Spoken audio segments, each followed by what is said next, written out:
Buenos días a todos, tengan cada uno de ustedes bienvenidos una vez más a nuestra iglesia Luz y Esperanza.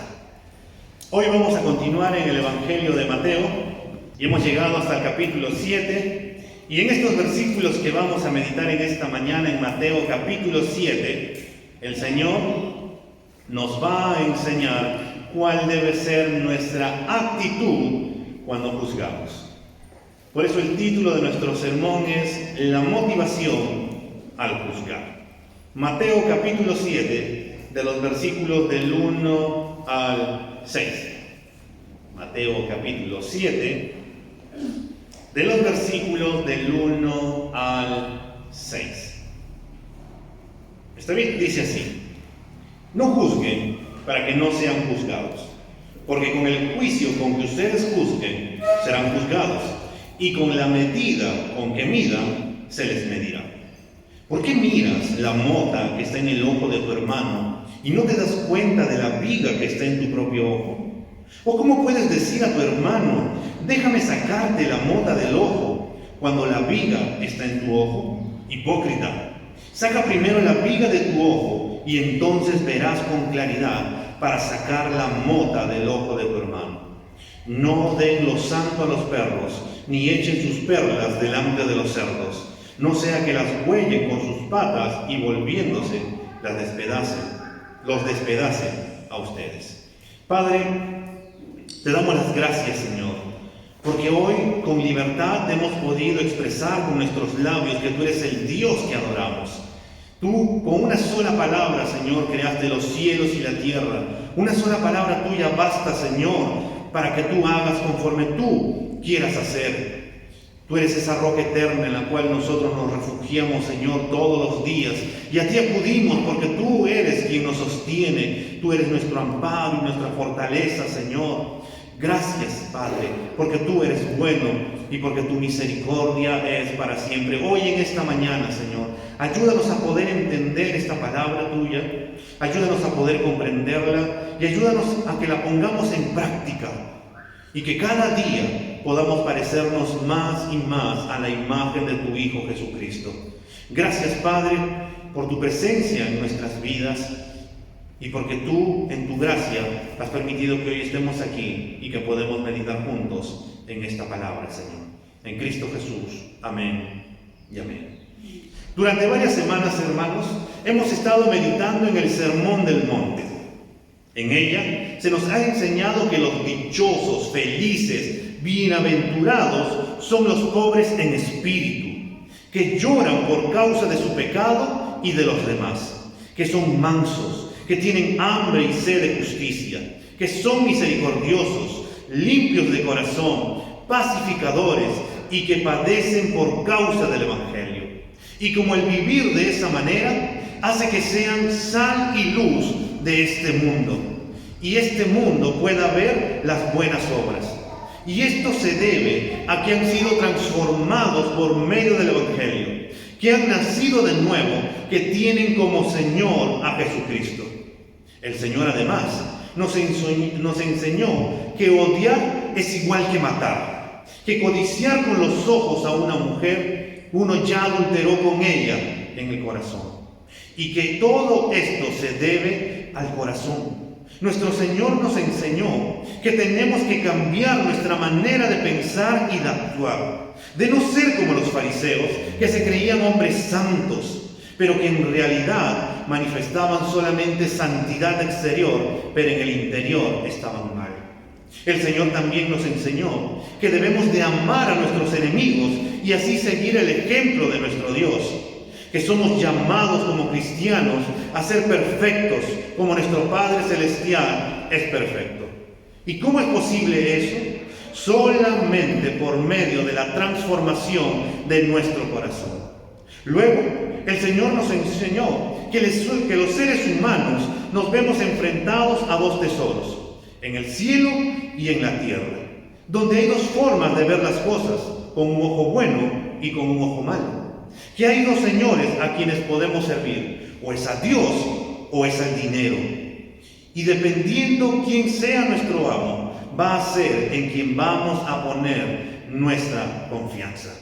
Y finalmente, el tesoro que pongamos nuestra confianza al amo al cual nos sometamos va a manifestar nuestra actitud respecto al afán y la ansiedad. El Señor nos llama a confiar en Él y no preocuparnos por la vida, la comida, la bebida, el vestido o el futuro, pues nuestra única verdadera preocupación debe de ser el reino de Dios y su justicia. Y como vimos la semana pasada, todo, absolutamente todo, vendrá por añadidura, ya que Dios tiene el dominio y el control sobre todas las cosas. Hoy iniciamos el capítulo 7. Y este también tiene que ver con una actitud del corazón. Durante todo el sermón del monte, el Señor nos ha enseñado que tiene que ver con el corazón, que tiene que haber una transformación, que tiene que haber un cambio. Y hoy vamos a ver la motivación al juzgar. Así que centrémonos en el capítulo 7 que hoy hemos leído y vamos a ver en primer lugar, hermanos, con la misma motivación que tienes al juzgar, serás juzgado. Los versículos 1 y 2 nos dice: no juzguen para que no sean juzgados, porque con el juicio con que ustedes juzguen, serán juzgados, y con la medida con que midan, se les medirá. Estos versículos han sido muchas veces mal interpretados por creyentes y por no creyentes, para decir que los cristianos no debemos emitir ningún tipo de juicio. El texto no nos está diciendo que no debemos emitir ningún tipo de juicio. El contexto nos indica esto debido a que después de sacar la viga de tu ojo, podrás ver bien para juzgar. Además, en el versículo 6, tenemos un juicio sobre algunas personas que Jesús las llama perros y cerdos. Si seguimos avanzando en el Evangelio, en el capítulo 7:15 nos dice que cuídense de los falsos profetas. Entonces, ¿cómo vamos a distinguir entre los verdaderos profetas y los falsos profetas a menos que emitamos juicio sobre sus enseñanzas y sus vidas? Mateo, el capítulo 18, del 15 al 18, nos da los pasos para ejercer la disciplina en la iglesia, que en su momento veremos. Entonces, ¿cómo podríamos ejercer disciplina en la iglesia si no podríamos emitir ningún tipo de juicio? Estos ejemplos solo se encuentran en el Evangelio de Mateo, pero fácilmente podemos encontrar mucho más ejemplos por medio de las Escrituras. Como cristianos, estamos llamados a juzgar todas las enseñanzas y examinar todas las afirmaciones que se nos hacen a partir de las Escrituras. Un episodio está en Hechos capítulo 17, el versículo 11, que nos dice: estos eran más nobles que los de Tesalónica, pues recibieron la palabra con mucha atención y todos los días examinaban las Escrituras para ver si era cierto lo que se les anunciaba. El apóstol Pablo, en 1 Tesalonicenses, el capítulo 5, el versículo 21, nos dice de una manera sencilla: examínenlo todo, retengan lo bueno. Entonces, sí podemos juzgar las cosas a partir de las Escrituras. Pero, ¿qué es lo que Jesús nos quiere enseñar en estos versículos que hemos leído del capítulo 7? La clave, hermanos, está en entender el verbo juzgar. En el griego es la palabra krino, que tiene diversos matices según el contexto. Entonces, ¿cómo está usando el Señor juzgar en este texto? Está usándolo en el sentido de que aquella persona se está colocando por encima de los demás y se cree superior a los otros moralmente. Ese es el término que el Señor está usando acá para juzgar y que tiene este significado, que está usándolo en el sentido de que aquella persona se está colocando por encima de los demás y se cree superior a los otros moralmente. Esto era exactamente lo que hacían los fariseos. Ellos veían a los demás como pecadores y ellos se creían justos. Pensaban que los demás eran maldecidos por Dios debido a sus pecados. Ellos jugaban al papel de ser Dios, ya que juzgaban los motivos de otra persona y los maldecían para condenación, negándoles alguna gracia o misericordia. Siempre que sin misericordia condenemos a las personas porque no hacen de algún modo en la forma que creemos que debería de hacerse, o porque creemos que sus motivaciones están equivocadas, estamos juzgando lo que solo Dios está calificado de juzgar. Recordemos por un momento, hermanos, este episodio que es muy conocido, la oración del fariseo y del publicano. Y Jesús lo contó. Había un fariseo y un publicano. Ambos se acercaron a orar. El fariseo empezó a decirle: Padre, oh Dios, te doy gracias porque no soy como este publicano. Ayuno una vez a la semana, doy mis diezmos, doy ofrendas, ayudo a las personas. Mientras que el publicano decía: oh Señor, sé propicio a mí que soy pecador. Oh Señor, sé propicio a mí que soy pecador. Uno se creía justo y el otro pecador. Uno salió perdonado y el otro salió condenado. La actitud del fariseo lo llevó a condenación porque se creía justo y superior a las demás personas. La actitud del fariseo, del publicano, considerándose un pecador necesitado de Dios, salió de una manera perdonada. Hermanos, nosotros podemos tener esta actitud farisaica y esa se puede ver reflejada en los juicios que hacemos a nuestros hermanos, al creernos superiores a ellos. Por eso nuestro Señor nos advierte y nos dice: porque con el juicio con que ustedes juzguen, serán juzgados, y con la medida con que midan, se les medirá. El lenguaje de la medida que usa Jesús viene del ámbito comercial.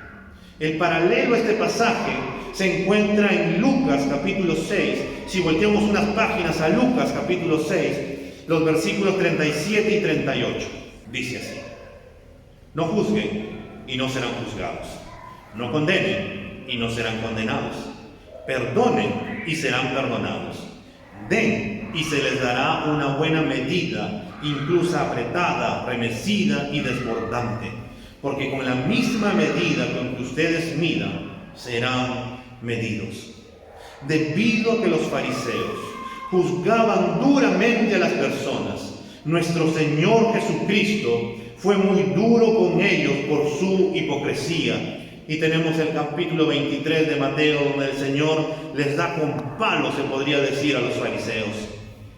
Si juzgamos de forma condenatoria a nuestro prójimo por pecar, entonces nuestro prójimo también nos puede condenar de la misma manera cuando nosotros pequemos. John MacArthur dice esto acerca de este pasaje: si criticamos injustamente o condenamos de manera implacable, jugamos a ser Dios y damos la impresión de que estamos por sobre la crítica y el juicio. Pero Dios no nos pone como jueces finales sobre otros, y no debemos atrevernos a ponernos como jueces por sobre los demás. Otras personas no están debajo de nosotros, y pensar de ese modo es tener el punto de vista equivocada acerca de los demás. Ser chismosos, cuenteros, críticos y sentenciosos es vivir bajo la falsa ilusión de que aquellos a quienes juzgamos son de algún modo inferiores a nosotros. Eso no quiere decir que si vemos a nuestro hermano pecar, no le digamos nada, ya que pensamos que el único que puede emitir juicio es Dios, y eso es cierto. Pero se nos ha dicho que si vemos a nuestro hermano pecar, voy y hablo con él para que se arrepienta, oro por él, lloro por él, para que Dios tenga misericordia y vuelva a sus caminos del Señor. El Señor da la clave. Con la misma medida con que juzguemos, también seremos juzgados. Si juzgamos con misericordia o hablamos con misericordia, recibiremos misericordia. Si condenamos a las personas, entonces también nosotros vamos a recibir con dureza. No podemos hacer el papel de Dios. Solo Dios es quien tiene la última palabra. Si vemos a alguien pecar, tenemos que orar. Tenemos que llorar por causa de su pecado y esperar que el Señor tenga misericordia, que se arrepiente y que nuevamente vuelva a nosotros. Porque el único que sabe el final de todas las cosas es Dios y nada más. En segundo lugar, hermanos, que la misma motivación que tienes al juzgar no sea hipócrita. Nuestro Señor, para ilustrar lo que viene enseñando, pone un ejemplo que probablemente tenía que ver con el oficio de carpintero que su padre José y que él desarrollaron para el sustento de su hogar.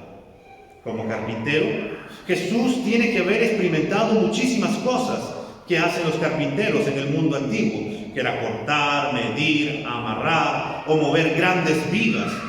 Hoy también se puede experimentar cómo es enterrarse una astilla en el dedo o que te llegue una astilla al ojo mientras se está cortando la madera o cuando se está lijando esta. Y el Señor dice, ¿no?, en el versículo 3 al 5, ¿por qué miras la mota o astilla que está en el ojo de tu hermano y no te das cuenta de la viga que está en tu propio ojo?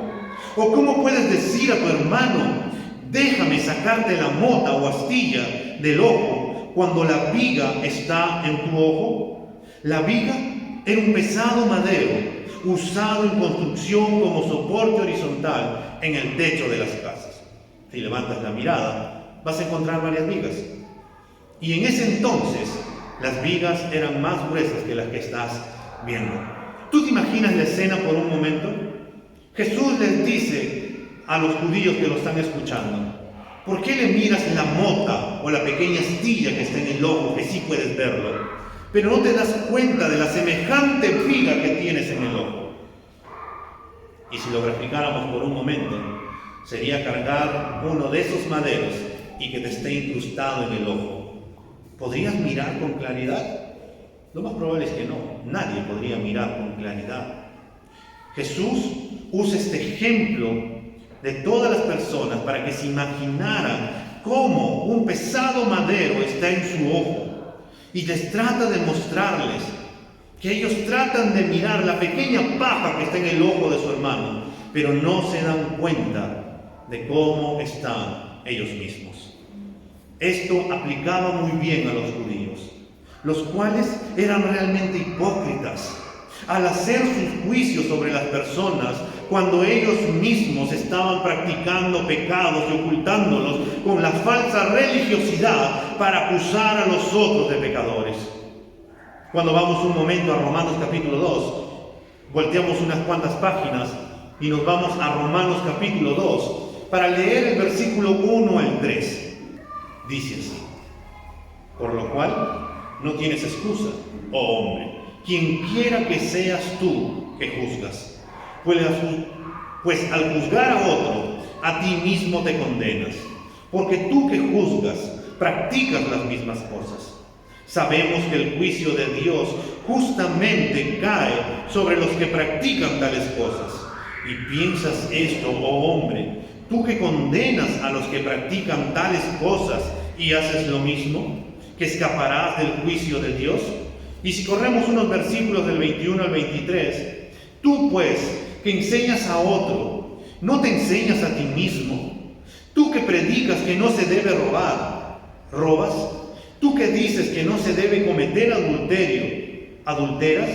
Tú que abominas a los ídolos, ¿saqueas templos? Tú que te jactas de la ley, violando la ley deshonras a Dios. Los judíos decían algunas cosas ciertas sobre la ley, pero condenaban a los demás pueblos como paganos. Sin embargo, ellos mismos no vivían de acuerdo a lo que predicaban, sino que eran verdaderamente hipócritas. Es por eso que en el versículo 5 de Mateo, que estamos leyendo del capítulo 7, se llega al clímax de la enseñanza y dice: hipócrita, saca primero la viga de tu ojo y entonces verás con claridad para sacar la mota o la astilla del ojo de tu hermano. Jesús nos enseña que quien está más preocupado de señalar los pecados ajenos que los propios es simplemente un hipócrita que no se da cuenta de su condición que es espiritual. Un hipócrita es alguien que está actuando y se pone una máscara para interpretar un personaje y no es realmente una persona honesta con Dios, ni consigo misma, ni con el prójimo. Por tanto, ¿cómo podemos juzgar de una manera que no sea hipócrita? Cuando antes de señalar el pecado ajeno, analizo mi propio corazón pecaminoso. Esta es una de las cosas que comúnmente no admitimos, pero muchas veces lo terminamos haciendo. ¿Cuántas veces nos hemos encontrado frente a un sermón y hemos pensado: este sermón está perfecto para este hermano? ¿O cuántas veces hemos estado leyendo la Biblia y hemos pensado: esto está perfecto para este hermano? ¿O cuántas veces hemos condenado con más dureza el pecado de un hermano y hemos sido tan flexibles con nosotros mismos cuando pecamos? ¿No es cierto que es más fácil ser duros con otros, pero más suaves con nosotros mismos? Como hombres pecadores, es muy fácil mostrar a los otros su pecado, pero mucho más difícil ver el nuestro. Por eso debemos de orar al Señor: líbrame de pecar contra ti. Ayúdame a tener un concepto apropiado de mí mismo. Es decir, que soy lo que soy por la gracia de Dios.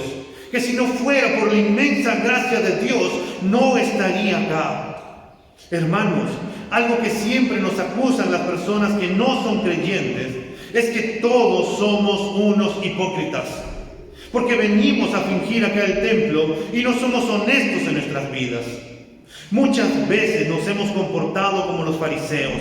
Hemos condenado el pecado de otros, pero no nos hemos dado cuenta que también estábamos haciendo lo mismo y nos habíamos vuelto hipócritas al no practicar lo que estábamos enseñando. Uno de los ejemplos de la hipocresía es la que podemos ver en David. Cuando David se había acostado con Betsabé, ¿qué había ocurrido? Era el año de la guerra.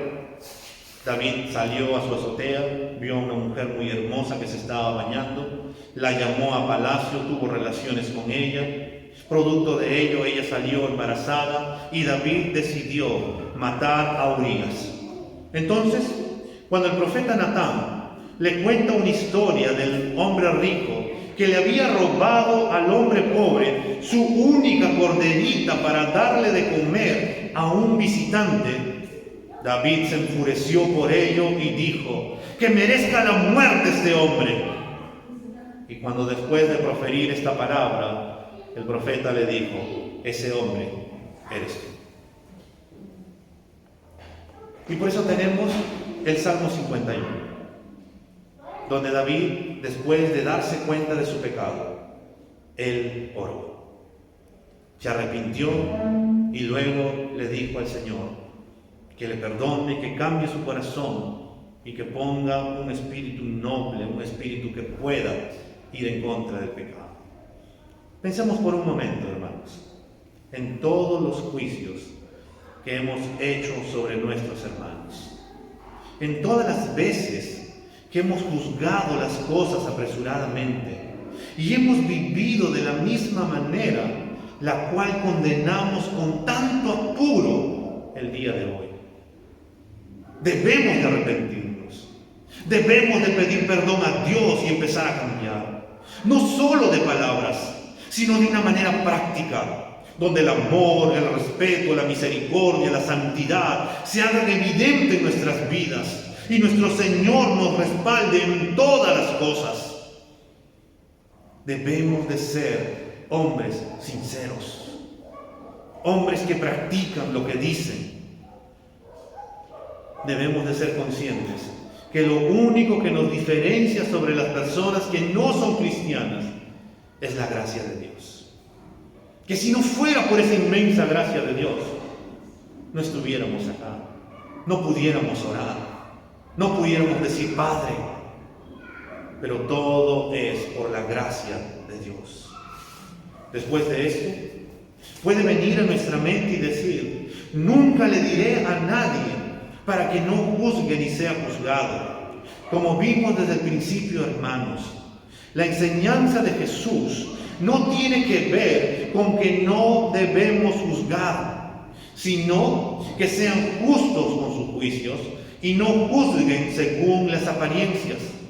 Después de que podamos ver lo pecadores que somos y cómo nuestros corazones nos engañan, entonces podemos estar preparados para poder ayudar a nuestro hermano a ver su pecado. Gálatas 6, el versículo 1 nos dice: hermanos, si alguno es sorprendido en alguna falta, ustedes que son espirituales, restáurenlo con espíritu de mansedumbre. Piensa en ti mismo, no sea que también tú seas tentado. Un padre de la iglesia, se llamó Juan Crisóstomo, dijo esto: corregirlo, pero no como enemigo, ni como adversario exigiendo castigo, sino como el médico que provee las medicinas. La actitud de amor que como cristianos tenemos cuando alguien peca es decirle la verdad en amor y llamarlo al arrepentimiento con un espíritu de mansedumbre. El verdadero amor confronta el pecado de un hermano con el fin de que lleguen a arrepentirse. El amor nos lleva a ser hombres sinceros, de poder decirle al hermano en intimidad: has hecho esto y tienes que arrepentirte. Pero también tenemos que darnos cuenta que para ello tenemos que sacar la viga que está en nuestro ojo para poder ver el pecado de nuestros hermanos. Es muy fácil poder decir: soy pecador, entonces no voy a juzgar a nadie y no le voy a decir a nadie su pecado. Eso sería una actitud que no es de un creyente. Porque el creyente, como vimos, llora por su pecado y llora por el pecado de los demás. No quiere pecar. Por eso dice: Señor, líbrame de las tentaciones, líbrame de todo mal, porque no quiero pecar contra ti. Y al darnos cuenta cómo somos, entonces le pediremos al Señor perdón, trabajaremos por ello, y entonces podremos ayudar a nuestros hermanos. Y en tercer lugar, hermanos, que la motivación que tienes al juzgar sea sabia. El versículo 6 de Mateo capítulo 7 nos dice: no den lo santo a los perros, ni echen sus perlas delante de los cerdos, no sea que las huellen con sus patas y volviéndose las despedacen a ustedes. Los despedacen, perdón, a ustedes. Este verso les parece a muchas personas sorpresivo debido a que está en el Sermón del Monte y después de una enseñanza que nos llama a juzgar de una manera cuidadosa. Algunos incluso han pensado que este texto no tiene sentido con el contexto de lo que Jesús nos ha venido diciendo, pero en realidad este texto crea un equilibrio necesario para que al juzgar de forma cuidadosa pensemos muy bien. Jesús nos advierte de no dar lo santo o sagrado a los perros, ni dar las perlas a los cerdos. ¿A qué se refiere con eso? Lo primero tenemos que ver es que los perros para los judíos no eran mascotas domésticas. Para ellos eran animales salvajes, feos, crueles, amenazantes y que se usaban para llevar a cabo el juicio de Dios. En Proverbios capítulo 26, el versículo 11, nos dice de esta manera: perro que vuelve su vómito, eso es el necio que repite su necedad. En Primera de Reyes capítulo 14, 11 nos dice: a cualquier descendiente de Jeroboam que muera fuera de la ciudad, se lo comerán los perros, y al que muera en el campo se lo comerán las aves de rapiña, así ha dicho el Señor. De la misma manera los cerdos eran animales inmundos que los judíos no comían, ni tocaban, ni se acercaban por ser sucios. Levítico 11:7 dice de esta manera: el cerdo, porque tiene pezuña, y éstas las tiene hendidas, pero no rumía, debes considerarlo impuro. Por tanto, los perros y los cerdos, a los cuales Jesús se refiere, representan personas salvajes, crueles e inmundas, a las cuales no debemos darles nuestros tesoros preciosos. Esto era algo literal en la época, pues nadie en su sano juicio le daría lo de sus tesoros preciosos a perros salvajes, ni lo valioso a los cerdos, los cuales los pisotearían como cualquier basura, y hasta quizás los ataquen por tratar de darle esto a ellos. ¿Pero qué quiere decir con lo santo y las perlas? A la luz del mismo Evangelio de Mateo, podemos decir que lo santo y las perlas se tratan del mensaje precioso del Evangelio. Pero ¿cómo se aplica este principio? Lo más sencillo es ver cómo Jesús y los apóstoles lo aplicaron. Jesús enseñó a sus discípulos que donde no los reciban, ellos deben salir de esa casa y ciudad y sacudir sus pies como testimonio contra ellos. También les habló a todas las personas en parábolas y solo se las explicó a sus discípulos. Con Pilato tuvo muy pocas palabras y con Herodes no tuvo ninguna. ¿Acaso Jesús no aprovechó esa oportunidad de predicarles el Evangelio? No, porque Jesús sabía que ellos, como perros y cerdos, iban a tratar la perla de su mensaje como cualquier cosa. Por otro lado, el apóstol Pablo aplicó este mismo principio cuando llevó a cabo sus viajes misioneros, y después de mucha oposición a su mensaje, finalmente él decidió poner énfasis en predicarle ya no a los judíos, para poder predicarle a los gentiles. En Hechos capítulo 18, el versículo 6, nos narra esto cuando estaba en Corinto. Pero como ellos se oponían y blasfemaban, Pablo se molestó mucho y les dijo: que su propia sangre recaiga sobre ustedes. Yo no tengo nada de qué avergonzarme. Desde ahora me voy a predicar a los gentiles.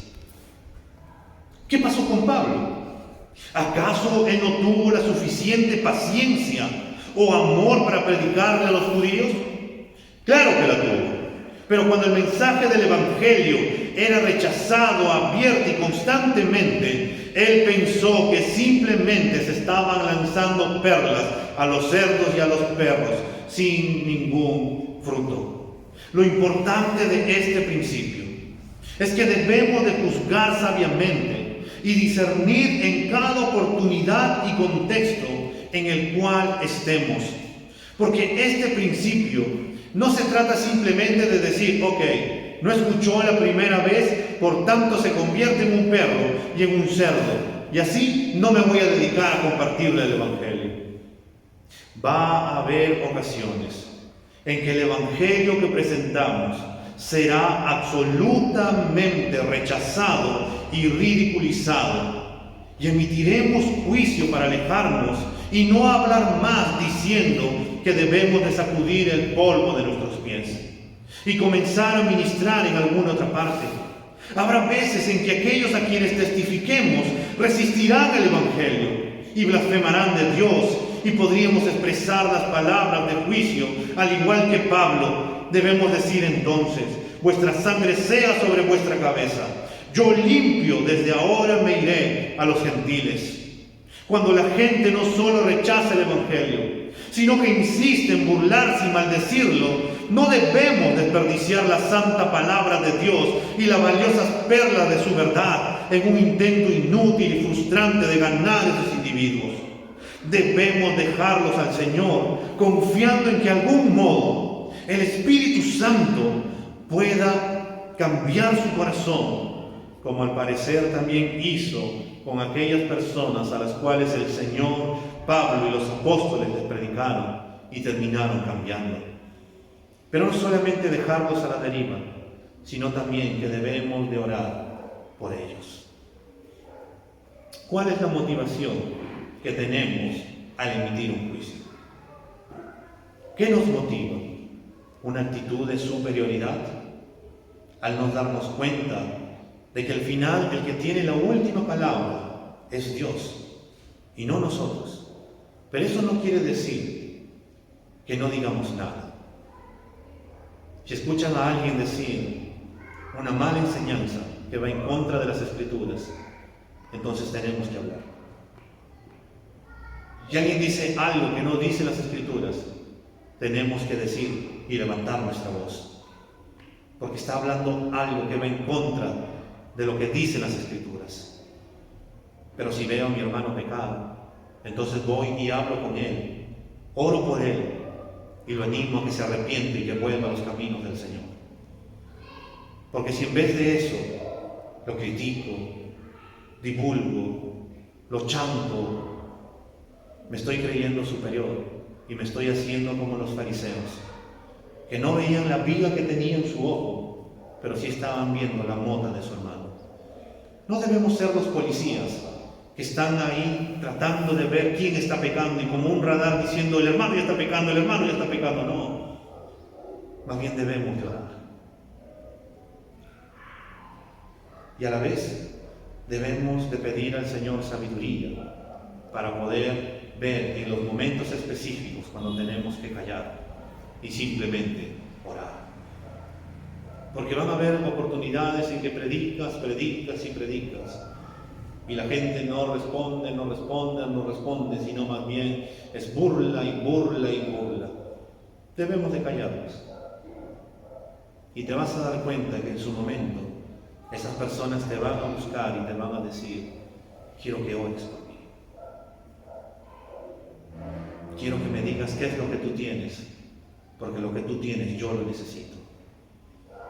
Pero solamente será cuando empecemos a ser hombres y mujeres sinceros, que buscan agradar a Dios, que sabemos de nuestra condición, de que solamente por gracia hemos sido salvados, que dependemos absolutamente y plenamente de Dios, que tenemos a nuestro Padre, y como Él es amoroso, también podemos amar. Y debemos de recordar que amar no significa sobarle la espalda a cualquiera. Amar también a veces es decir la verdad con mansedumbre. Es como cuando corregimos a nuestros hijos. Cuando tu hijo se porta mal, ¿qué es lo primero que tratas de hacer? Agarrar la correa y darle uno, pero en realidad no estás corrigiendo, lo estás maltratando, porque con toda la ira le estás castigando. Corregir es que después que te has calmado, puedes hablarle, y si hay que darle, le das, porque lo amas. Y lo mismo es con nuestros hermanos. No con ira, no con enojo, sino con amor, mansedumbre y paciencia. Así como Dios nos tiene paciencia, tiene mansedumbre con nosotros y nos ama con un amor tan grande que ni tú ni yo podemos comprender. Vamos a ponernos de pie.